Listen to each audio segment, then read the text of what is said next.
भीमराव म्हणले ठीक आहे. जेवायला लागले, जेवण झालं. दुसऱ्या दिवशी पेपर देऊन आले, जेवायला बसले. जेवता जेवता परत वडिलांना विचारलं, बाबा तुम्ही नाही जेवत?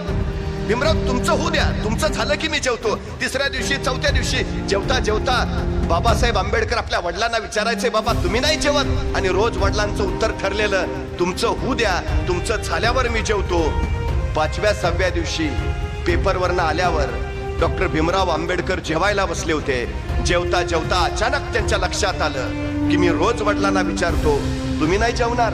आणि ते सांगतात, तुमचं झाल्यावर मी जेवतो.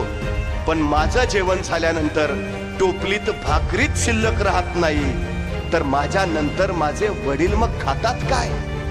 त्यांनी जेवता जेवता वडिलांना विचारलं, बाबा मी रोज तुम्हाला विचारतो तुमचं जेवण, आणि तुम्ही सांगता की भीमराव तुम्ही जेवून घ्या, तुमचं झाल्यावर मी जेवतो.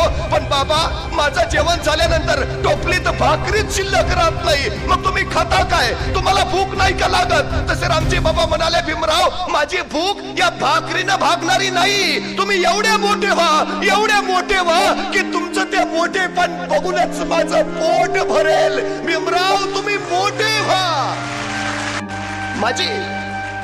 माझी भूक अन्नानं नाही, तुम्ही मिळवलेल्या ज्ञानानं भागेल. भीमराव परिस्थिती नाही,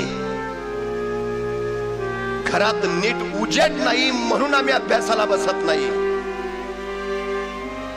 ज्यांच्या घरात वीजच नव्हती आणि रस्त्यावरच्या विजेच्या खांबाच्या दिव्याखाली ज्यांनी शिक्षण घेतलं, ते डॉक्टर बाबासाहेब आंबेडकर कोलंबिया विद्यापीठात गेले.